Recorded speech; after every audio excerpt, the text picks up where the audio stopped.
तर नमस्कार मित्रांनो, सर्वांना सर्वप्रथम राधे राधे। तर आज आपण सुरू करत आहोत इंटर्नशिप डायरीज पॉडकास्ट सिरीज।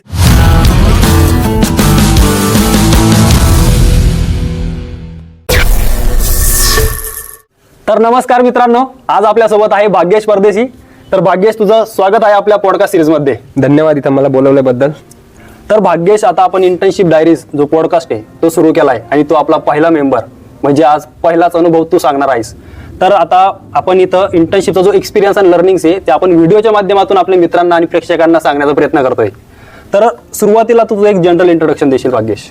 तर बेसिकली मी जालन्यामधून आहे, माझं गाव जालन्यात आहे आणि मी 20 वर्षापासून पुण्यातच आहे। घरचे माझे पुण्यात शिफ्ट झाले, त्यामुळे माझे पप्पा इथं जॉबला आहेत। माझं पूर्ण शिक्षण हे पुण्यातच झालेलं आहे आणि त्याच्यानंतर मी ॲग्रिकल्चरची डिग्री ही डॉक्टर डी वाय पाटील कॉलेजमधनं कंप्लीट केलेली आहे आणि त्याच्यानंतर मी आता सध्या पुणे बिझनेस स्कूलमध्ये PGDM ABM या नावाचा कोर्स परस्युइंगमध्ये आहे मी।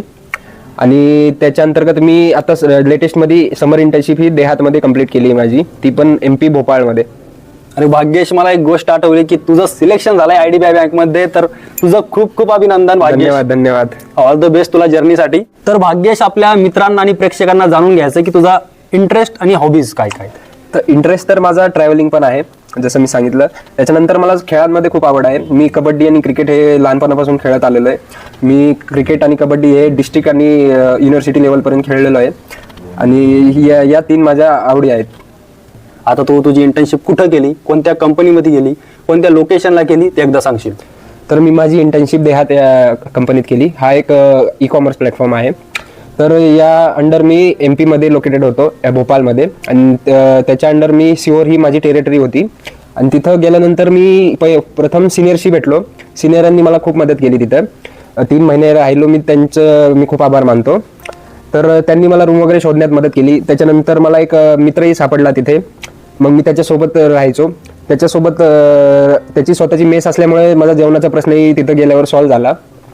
मग त्याच्यानंतर मला कॅटल फीड हे प्रोडक्ट भेटलं होतं। मग त्या कॅटल फीडसाठी मी डेली फार्मरला व्हिजिट करायचो, सकाळी 6 ते 9च्या दरम्यान, कारण त्यासाठी मला डेअरी फार्मर्स लागत होते। तर हेच माझं काम होतं। ओके, म्हणजे तू देहात कंपनीमध्ये तुझी इंटर्नशिप कंप्लीट केली, म्हणजे जो की एक ई-कॉमर्स प्लॅटफॉर्म आहे तू सांगितलाय। तर सुरुवातीपासून सकाळपासून तर संध्याकाळपर्यंत तुझं वर्किंग आपण म्हणतो हवर होता, वर्किंग टास्क तू कसं मॅनेज केलंय?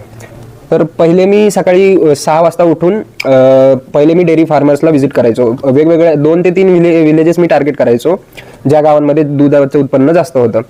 तिथं गेल्यानंतर मी डेअरी फार्मरला भेटायचो। तिथं येणारे दूध द्यायला येणारे जे फार्मर होते त्यांच्याशी संवाद साधायचो, त्यांना आपल्या प्रोडक्टबद्दल सांगायचो आणि त्यांच्या थ्रू अजून दुसऱ्यांचे कॉन्टॅक्ट घ्यायचो आणि त्यांना सुद्धा आमच्या प्रोडक्टबद्दल माहिती पुरवायचो। आणि असं त्याच्यानंतर मी 9-9:30ला वापस यायचो आणि त्याच्यानंतर मी आवरल्यानंतर दुपारी रिटेलर्स त्यांच्याकडे व्हिजिट करायचो आणि तेच काम मी संध्याकाळपर्यंत करायचो। ओके, म्हणजे असा तुझा एक वर्किंग फ्लो होता दिवसाचा तुझ्या इंटर्नशिप मध्ये, आणि हे तू 3 महिन्यासाठी केलंय। आता मला हे सांग की तुझा एक्सपिरियन्स तू सांगितलाय, पण लर्निंग्स काय होत्या इंटर्नशिप मध्ये? तर लर्निंग्स बघायचं म्हटलं तर भरपूर लर्निंग्स होत्या। पहिली तर मला पेशन्स शिकायला भेटलं। त्याच्यानंतर फेल्युअर जर येत असेल तुम्हाला, तर तुम्ही त्या फेल्युअरला कसं टॅकल करणार हे शिकायला भेटलं।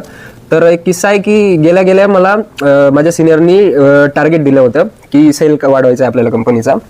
तर ते 10 ते 15 दिवस माझं काही सेल झाला नाही, पण मी ट्राय करत राहिलो। मी हार नव्हती मानली। मी ट्राय करत करत एका गावात गेलो, तर एक जुना कस्टमर भेटला आमच्या प्रोडक्टचा। तर त्याला मी आमचा कॅटल फीड तो वापरत होता, पण आमच्याकडे नवीन प्रोडक्ट आलं आहे कॅल्शियमचं। तर ते मी त्याला हे केलं, प्रमोट केलं त्याच्याकडे। तर तो मला म्हटला मी ट्राय करतो, पण हे प्रोडक्ट तुम्ही मला स्वतः आणून द्या गावात, तेव्हा मी परचेस करेल। पण आता ॲज अ एम्प्लॉई लेवलला लोक काय विचार करतात की आपण स्वतः कसं काय प्रोडक्ट घेऊन जाणार। तर मी तसं न करता मी स्वतः ते उचलले कॅन, आणि ती कॅन घेऊन मी स्वतः त्याच्या गावात गेलो आणि ती विकून आलो। मग त्याच्यानंतर त्यांनी माझं प्रमोशन खूप मोठ्या पातळीवर केलं त्याच्या गावात, आणि त्याच्यामुळे माझा सेलही वाढला। आणि त्याच्यानंतर मला सरांनी वगैरेही कॉंग्रॅच्युलेट केलं की तू चांगलं काम करतोय, असंच काम करत राहा। तर भाग्येश, तू पेशन्स आणि फेल्युअर बद्दल काहीतरी सांगत होतास। तर पेशन्स म्हणजे एक दिवस मी एका रिटेलरकडे गेलो। त्या रिटेलरकडे मी 2 वाजता पोहोचलो होतो। तर 2 वाजल्यापासून त्याच्याकडे गर्दी होती, पीक टाइम चालू होता। तर मी 2 ते 6 त्याच्याकडे बसून होतो, आणि 6ला मी निघून गेलो। पण तिथं मला माझा पेशन्स त्यांनी ट्राय केला। नंतर परत मी असं 2-3 वेळा झाल्यानंतर त्याच्याकडनं मला ऑर्डर भेटल्या कारण मी वाट बघत होतो, त्यांनी माझा पेशन्स ट्राय केला, तर त्याच्यामुळे माझं रिलेशन त्याच्यासोबत स्ट्रॉंग होत गेलं. आणि आता तो स्वतःहून मला कॉल करतो की तू सर कुठे आहे तुम्ही, मला तुमच्या कंपनीचं प्रोडक्ट घ्यायचंय वगैरे. तर असं रिलेशन माझं बनलं कारण मी तिथं माझा पेशन्स कायम ठेवला. म्हणजे पेशन्स ची स्किल्स आपण भाग्येश मध्ये खूप जास्त आहे, खूप पेशन्स लेवल हाय भाग्येश असं म्हणू शकतो. हो. तर हा तू एक खूप भारी तुझं इन्सिडेंट आणि जे तुझ्यासोबत घडलं ते सांगितलंय, आणि याच्यात तो पेशन्स जी स्किल्स आहे ते खूप कामात आली असं आपल्याला तुला सांगायचं होतं. येस. तर आता भाग्येश मला हे विचारायचं, काही चॅलेंजेस, काही फनी इन्सिडेंट तुझ्यासोबत इंटर्नशिप घडले का? हो, तर चॅलेंजेस तर भरपूर होते. चॅलेंजेस तर मी एन्जॉय केले कारण एका टायमिंगला मी 2 टेरिटरीज पाहत होतो आणि त्याच्यासाठी मला डेली 180 किलोमीटरचं ट्रॅव्हल होतं. तर मी ते एन्जॉय करायचो कारण मला ट्रॅव्हलिंग आवडतं. त्याच्यानंतर फनी इन्सिडेंट म्हणायचं झालं तर फनी इन्सिडेंटमध्ये एक किस्सा आहे जो तुम्ही ऐकलाच असेल की मी एका म्हशीला जाऊन धडकलो होतो. अरे ते खूप व्हायरल झालं आपल्या कॉलेजमध्ये. मित्रांनो, भाग्येश असा आमचा मित्र की तो म्हणजे कोणासोबत असं घडलं नसेल, याच्यासोबत घडलंय की इंटर्नशिप मध्ये हा मी तुम्हाला डिस्क्लोज करून सांगतो की हा डायरेक्टली जाताना टेरिटरीला जाताना एका म्हशीला धडकला होता. तर तो किस्सा संपूर्ण कसा आहे हे आपण भाग्येशकडून ऐकून घेऊया. तर मी रोज सकाळी आपला डेअरी व्हिजिट करण्यासाठी रोज जातो. तर तसंच एक दिवस जात होतो. तर रस्त्यात MP मध्ये तुम्हाला असं भरपूर ठिकाणी तुम्हाला गाई म्हशी असे रस्त्यावरच पाहायला भेटतील. तर मी एक म्हैस चरत होती एका साईडला. तर मी तिला लांबूनच पाहून मला डाऊट आला की ही महिला आपण जाऊन धडकू शकतो किंवा ही मध्ये येऊ शकते. तर मी रॉंग साईडला गाडी घातली आणि मी गाडी हळू केली, पण तिने अचानक त्या साईडनी जम्प करून ती माझ्या समोर आली आणि मी स्लो असल्यामुळे तिच्या मानेला धडकलो, पण मी पडलो नाही. मी बॅलन्स केलं आणि मी पुढे जाऊन थांबलो. असा तो फनी किस्सा होता. तर तो हा एक किस्सा आहे जो मी जीवनभर आठवू शकतो असा किस्सा तर होता. भाग्येश, मला एक किस्सामधून तुला असं विचारायचंय की तुला काही झाले असेल, नाही तर तुझ्या गाडीला काही झालं असेल हे नको, पण आपण ॲज अ ॲनिमल हजबंडरी मी खूप पॅशनेट आहे, ॲनिमलची मी खूप केअर करतो. तुझं बरं वाईट झालं हा तुझा पर्सनल इश्यू आहे, पण म्हशीला काही झालं का? नाही, तर मी त्यामुळे मला काही नाही झालं. तर मी गाडी साईडला लावून पहिले म्हशीला धरला. तिच्या गळ्यात दोरी होती. तर त्या म्हशीला धरून मी कारण रोज बघत होतो तिला जाताना म्हणजे चरताना तिथे. तर तिच्या मालकाला आवाज दिला मी. तर तिचा मालक घरातून बाहेर आला. मी त्याच्याजवळ ती सोपवली आणि मग मी पुढे निघून गेलो. तर ती सेफ होती पूर्ण. मी स्लो असल्यामुळे तिलाही काही झालं नाही आणि मलाही काही झालं नाही. ओके. आणि भाग्येश, मला असं आठवतंय की आम्ही आपल्या इंस्टाग्रामवर तुझी एक स्टोरी बघितली होती की म्हणजे ती वेब सिरीज खूप पॉप्युलर आहे. मित्रांनो, तुम्ही सुद्धा बघितली असेल ती वेब सिरीज पंचायत. तर पंचायतच्या लोकेशनला आपला भाग्येश जाऊन आलाय. तिथं त्यांनी फोटो काढून सुद्धा इन्स्टाला ठेवली होती स्टोरी आणि पंचायतचं एक सॉन्ग लागलं होतं बॅकग्राऊंडला. तर पंचायत आपण फक्त एक वेब सिरीज मध्ये बघितलंय, कॅरेक्टर वगैरे, आणि त्यानंतर कुठं कुठं शूट झाली हे आपण ऍक्च्युअल बघितलं नाही, पण ऍक्च्युअल बघितलं कोणी? आपल्या मित्र भाग्येशनी. तर भाग्येश तुम्हाला सांगणार आता पंचायत वेब सिरीजचं स्पॉट वगैरे, ते गाव कोणतं नेमकं? तर मी डेली बेसिसवर विलेजेस व्हिजिट करायचो. तर मी त्या गावात ऑलरेडी 2-3 वेळा जाऊन आलतो. त्या गावाचं नाव होतं महोडिया. तर सहज एक दिवस मी मित्रासोबत बोलत होतो. दत्ता एक मित्र आहे माझा. तर त्यांनी मला अशी कल्पना दिली की ते जे पंचायत सिरीज आता लॉन्च झाली तिचं शूटिंग प्लेस MP-तच कुठेतरी आहे जवळपास. तर मी ते गुगलला चेक केलं. तर मग मला ते नाव दिसलं की हे महोडियान म्हणून गाव आहे, हे जवळच आहे आणि आपण इथं 2-3 वेळा व्हिजिट केलेली आहे. मग मी त्याच्यानंतर परत तिथं व्हिजिट केली आणि तिथं गेल्यावर मला कळलं की मी लोकांशी चर्चा केली. मग त्यांनी मला सांगितलं तिथले किस्से, कशी शूटिंग होती, कशी सगळा सेट लागतो वगैरे वगैरे. आणि मग त्याच्यानंतर मला कळालं की ही तीच जागा आहे म्हणून असं. ओके. तर भाग्येश, तर तुझी इंटर्नशिप MP एका सिओर सिटीमध्ये गेली. आता सिओर सिटी बद्दल तर मला काही माहित नाही एवढं, त्यानंतर आपल्या प्रेक्षकांना सुद्धा माहित नाही, मित्रांना सुद्धा माहित नाहीये. तर सिओर सिटी बद्दल तू तिथं काय काय एक्सप्लोर केलं ते सांगशील?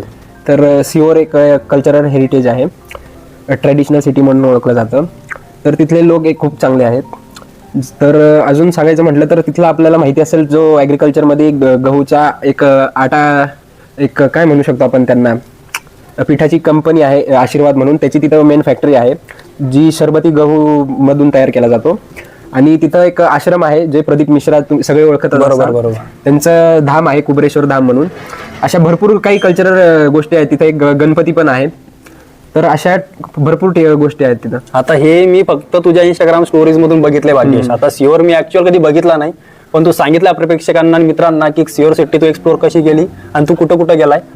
तर मित्रांनो, भाग्येशने इंटर्नशिप एक्सपिरियन्स आणि लर्निंग खूप भारी सांगितलं आहे आणि त्यावर आपल्याला विश्वास बसावं आणि तुम्हाला पण जाणून घेता येईल की भाग्येशनं नेमकं काम कशावर केलं आणि कसं काम केलं हे त्यांनी तोंडी सांगितलं. पण आपण आता एक एक्सपिरियन्स म्हणून रोल प्ले करणार आहोत, म्हणजेच एक ऍक्च्युअल रोल प्ले, जिथं मी बनणार एक शेतकरी म्हणजे एक गाई म्हशीवाला आणि तू एक देहातचा एम्प्लॉई.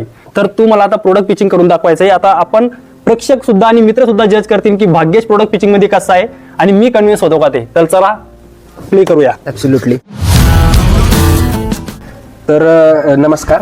नमस्कार. मी देहात या कंपनीत ॲज अ इंटर्न म्हणून काम करतोय आणि मी 2-3 दिवसाआड तुमच्या गावात येतोय. बरं. मी डेअरी फार्म जे तुमचे डेअरीवाले आहेत त्यांच्याशी बोललो, तर ते मला म्हटले की तुमच्याकडे 3 म्हशी आहेत म्हणून.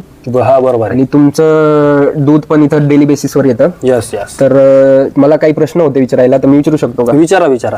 तर तुमचं डेली दूध किती भेटतं तुम्हाला म्हशींपासून? आता बघा, आपल्याकडे आहे 3 म्हशी. त्यात मुर्रा आहे, त्यानंतर बाकीच्या पण आहेत. पण मुर्रा मोस्टली आपण जे आपली ब्रीड आहे ती आपल्याला मोस्टली 4.5 ते 5 लिटर दूध देते एका टायमिंगला. आणि आपण ते लोकल मार्केटमध्ये विकतो आणि त्याचा भाव वगैरे डेली बेसवर चेंज होत असतो, पण आम्ही लोकल मार्केटला विकतो. तर आपण त्यांना फीडिंगसाठी काही वापरता का? फीडिंगसाठी आता शेतकरी असल्यामुळे मी माझ्या शेतातलं चारा वगैरे असेल ते वापरतो. नाहीतर मग माझ्याकडं कुट्टी असते, हे असतात, स्ट्रॉ असतात, ते मी त्यांना डेली बेसिसवर देत असतो. ओके. तर तुमचं जसं तुम्ही म्हटले की 4 ते 5 लिटर दूध एका टायमिंगला भेटतं, तर आमच्या कंपनीचं एक प्रोडक्ट आहे कॅटल फीड म्हणून, जे 6 ते 10 लिटर प्रत्येक वेळेस देतात म्हणजे एका टायमिंगला. त्यांच्यासाठी आपण ते देतो, प्रेफर करतो. आणि 20 ते 21% प्रोटीन आहे आणि 74% TDN आहे. आणि त्याच्यात आपले सगळे प्रकारचे ग्रेन्स मिक्स आहेत, प्लस चवीसाठी गुळ पण आहे. आणि त्या गुळाचा फायदा नक्कीच शरीराला होतो. आणि तुमच्या म्हशीची तुम्हाला थोड्या दिवसात तुम्ही 8 ते 10 दिवस खाऊ घातलं तर तुम्हाला फरक जाणवेल की तुमच्या म्हशीचं दूधही चांगलं होतंय आणि तुम्हाला त्यामुळे फॅटमध्ये चांगलं उत्पादन भेटतंय आणि तुम्हाला चांगलं त्याच्यामुळे नफाही होईल. बस भाग्येश, बस माझ्याकडे म्हशी वगैरे नाहीये, पण ते प्रोडक्ट पिचिंग तू केली आहे म्हणजे कंटेंट वगैरे सांगितला, प्रोटीन वाढ होणार, दूधची वाढ होणार आणि एक कॉम्बिनेशन आपण म्हणू शकतो की तुझं प्रोडक्टचं USP तू सांगितलं आहे. फार्मर कन्व्हिन्स होणार पण आणि घेणार पण असं मला वाटतंय तुझ्या प्रोडक्ट पिचिंग मधून. आणि तुला जो म्हणजे तू एक ऍग्रिकल्चर बॅकग्राऊंड आहे तुझा, पण अॅनिमल हस्बंडरी बद्दल मी सुद्धा तेवढा अवेअर नाहीये आणि तुझा सुद्धा तो एक बेस नव्हता, म्हणजे तेवढं माहित नव्हतं. पण तुझे इंटर्नशिप मध्ये तुला ओरिएंटेशन झालं, नाही तर ट्रेनिंग भेटली, असं तू काम केलंय. त्यातून मला आता ह्या प्रोडक्ट पिचिंग मधून ऍक्च्युअल माहित झालंय की तू प्रोडक्ट पिचिंग खूप भारी करतोय भाग्येश. आणि त्यानंतर तू जे समजून सांगितलंय की बेनिफिट्स काय येणार, त्यानंतर त्याचं आपल्या म्हणू शकतो आपण मशीनला काय फायदा होणार, त्यानंतर तुमचं प्रोडक्शन आणि यील्ड मध्ये काय वाढ होणार ते एक तू सांगितलंय तुमच्या प्रोडक्टच्या माध्यमातून. हे मला खूप तुझा अप्रोचच आणि पर्स्पेक्टिव्ह खूप भारी होता, जे की आता फार्मर पण बहुतेक तू म्हटलं की सेल्स अँड लिक्विडेशन तू केलंय. तर मला असं वाटतंय की प्रोडक्ट पिचिंग मध्ये तू खूप भारी भाग्येश. आणि असं वाटतं की आता तू लॉंग टर्म साठी साठी करिअर बघू शकतो का? हो नक्कीच. जसं आता तर मी प्लेस झालेलो आहे, पण मी खूप ट्राय केलं की देहातमध्ये प्लेस होण्याचं, पण काही ऑपॉर्च्युनिटी आली नाही तशी. पण हो नक्कीच देहात हा एक चांगला प्लॅटफॉर्म आहे बाकीच्यांसाठी पण, कारण तिथं सगळ्या कंपन्यांचे प्रोडक्ट आहे. जसे मी तुम्हाला सांगितलं की सॉइल मॉइश्चरायझर, कॅटल फीड वगैरे वगैरे असे भरपूर प्रोडक्टवर मी काम केलंय. तर तिथं मला खूप काही शिकायला भेटलं. प्रत्येक वेळेस वेगळा कस्टमर भेटतो, प्रत्येक वेळेस वेगळी कॅटेगरी येते, प्रत्येक वेळेस वेगळं चॅलेंज येतं. तर ह्याच्यातून मी 3 महिने खूप काही शिकलो आहे. तर तेच मला फ्युचरमध्ये कामाला येणार आहे. देहात हे एक चांगलं प्लॅटफॉर्म आहे. बरोबर, तू सांगितलंय आणि मी स्वतः विसरलो की तुझं प्लेसमेंट ऑलरेडी झालंय IDBI बँक मध्ये. पण आता ऍग्रिकल्चर इनपुट नाही तर सीड नाही तर मग फीड इंडस्ट्री सोडून तो आता येणार बँकिंग सेक्टर मध्ये. तर बँकिंग सेक्टर हा आता तुझ्यासाठी परत एकदा नवीन एक व्हेंचर नाही तर ऍडव्हेंचर. तर याच्यात तुझा अप्रोच कसा असणार आता? तर जसं की तुम्ही म्हटले बँकेत एक नवीन चॅलेंज आहे माझ्यासाठी, कारण माझं बॅकग्राऊंड तसं कधी मी पाहिलं नव्हतं की बँकर बनेल म्हणून. पण कसं आहे, आपण ॲग्री इनपुटमध्ये सेलच करत होतो, इथंही मला कस्टमर रिलेशन हँडल करणं आहे, इथंही सेलच करणं आहे. तर त्यामुळे मी जास्त विचार नाही करत, इथंही मला तेच काम करणं आहे जे मी तिकडे करत होतो. मला कस्टमर आणणं आहे, कस्टमरशी रिलेशन मेंटेन करून ठेवणं आहे, जे मी इंटर्नशिपमध्ये खूप चांगलं शिकलो. बरोबर, म्हणजे सेगमेंट बदलेल, इंडस्ट्री बदलेल, पण भाग्यसचा थॉट प्रोसेस आणि पर्स्पेक्टिव्ह बदलणार नाही. त्याचं पेशन्स लेवल, चॅलेंजेस कसे ओव्हरकम करायचे, त्यानंतर तुझा अप्रोच मला खूप आवडला. इंडस्ट्री कोणती असो, तू तुझ्या कामाशी एकदम ठाम आहेस. आणि करिअर बँकेत असो किंवा ॲग्रिकल्चर इनपुट सेक्टरमध्ये, नाहीतर मग सीड असो, कोणतं पण सेक्टर असो, त्यात तुम्हाला वाटतंय की नक्कीच यश मिळवशील. त्यासाठी तुला परत एकदा ऑल द बेस्ट.